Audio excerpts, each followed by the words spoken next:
CV diğer adıyla özgeçmiş nasıl yazılır? CV yazarken dikkat etmemiz gereken bazı noktalar var. Bunlardan bir tanesi sayfa sayısı. Yazdığımız CV en fazla 2 sayfa olmalıdır. CV'ye bir fotoğraf eklememiz gerekiyor. Ekleyeceğimiz fotoğraf takım elbiseli ve arka fon düz renk olmalıdır. Günümüzde beyaz renk arka fon kullanılmaktadır. Gelelim CV'nin genel özelliklerine. Öncelikle CV'miz A4 kağıdına çıktı alınmalıdır. 11-12 punto kullanmak gerekir. Kolay okunabilen fontlar seçilmelidir. CV'nin başında kariyer hedeflerini belirtmekte büyük fayda var. Bunun sebebi CV'nizi inceleyen insan kaynakları bölümü toplu halde inceleme yaptığı için her CV'ye 3 dakika 4 dakika zaman ayırmaktadır. Burada örnek bir kariyer hedefi yazdık. Şu şekilde.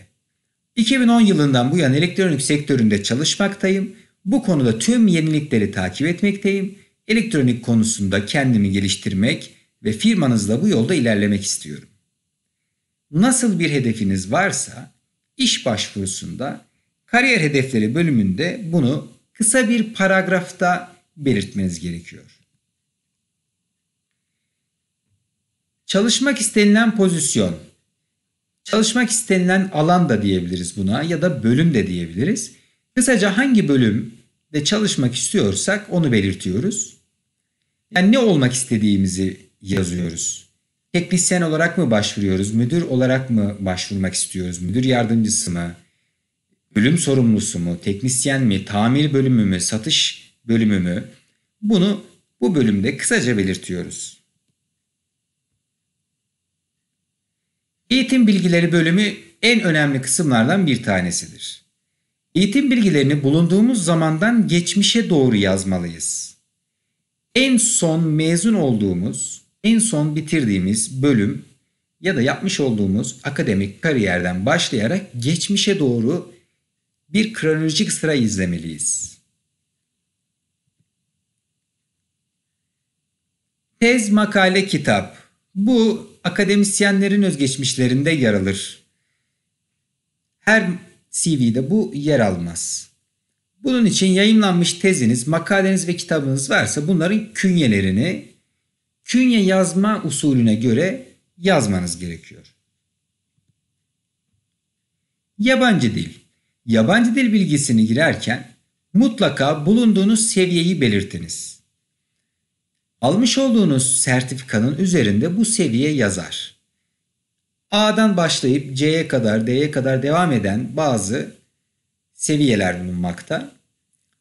Eğer bir sertifikanız yoksa, örnek verecek olursak Almanya'da büyüdünüz, ana diliniz kadar Almanca'ya hakimsiniz. Bunu yabancı dil bilgisi bölümüne kısaca yazabilirsiniz. İş tecrübesi. Bildiğiniz üzere iş yerleri daha önceden bir tecrübe kazanmış elemanla çalışmak isterler. Daha önce çalıştığınız iş yerlerini yine eğitim bilgilerinde olduğu gibi günümüzden geçmişe doğru bir sırada yazmalıyız. Örnek verecek olursak geçen yıl Ankara'da bir serviste çalıştık. Bunu yazıyoruz. Ondan 2 yıl önce de İstanbul'da bir pazarlama anonim şirketinde çalıştık. Onu yazıyoruz. Geçmişe doğru nerelerde çalıştıysak bu tecrübelerimizi buraya kısaca yazıyoruz.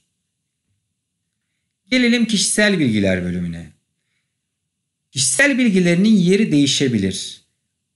Bazı kişiler CV'nin en başına kişisel bilgileri koyabilirler. Ancak biraz önce anlattığımız gibi toplu halde CV inceleyen görevliler öncelikle kariyer hedefleri, tecrübe ve eğitim bilgilerine baktıkları için ve bunu çok kısa bir sürede yaptığı için kişisel bilgileri ortalarda bir yere almakta fayda var diye düşünüyorum.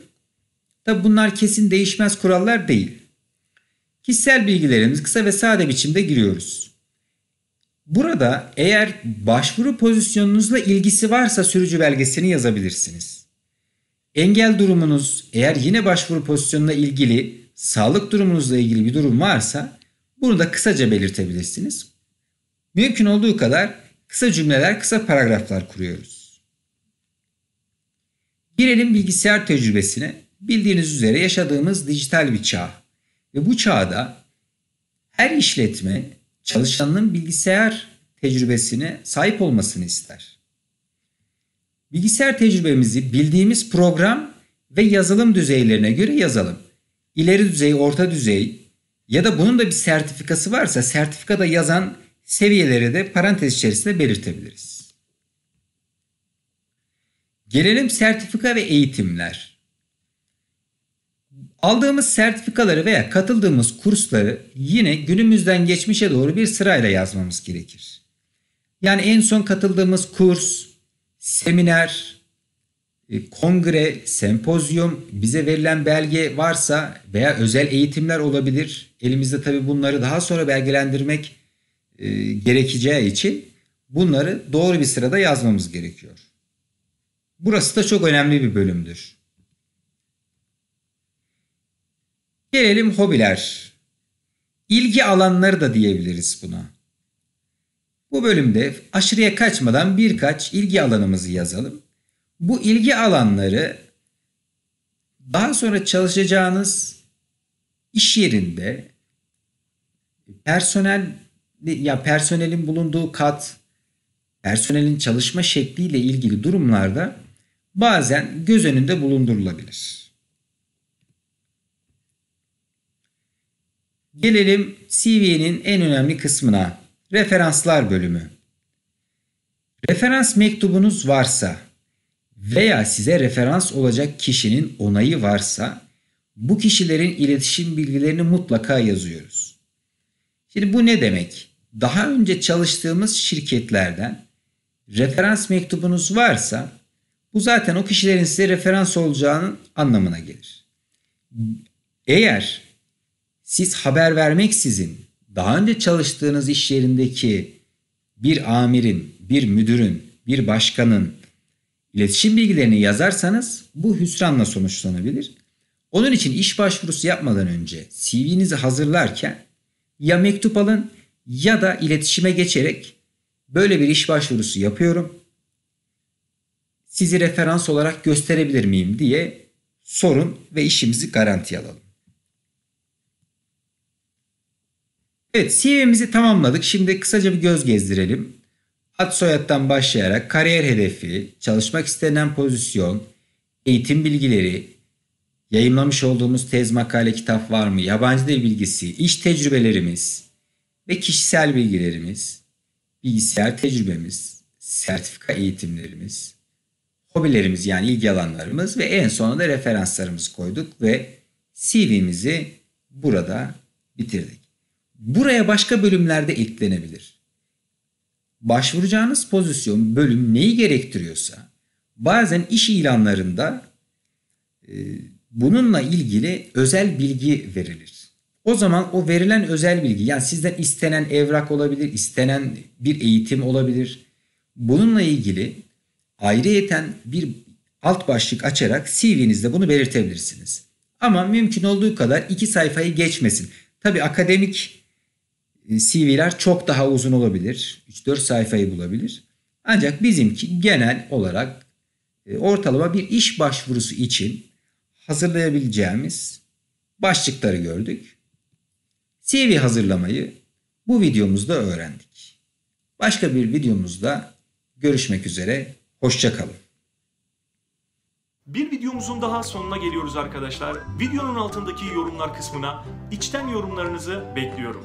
Ayrıca kanalıma destek olmak için görmüş olduğunuz daire ikondan kanalıma abone olabilir, dikdörtgen şeklindeki bağlantılarımdan da diğer videolarıma ulaşabilirsiniz. Bir sonraki videomuzda görüşmek üzere. Allah'a emanet olun, hoşça kalın.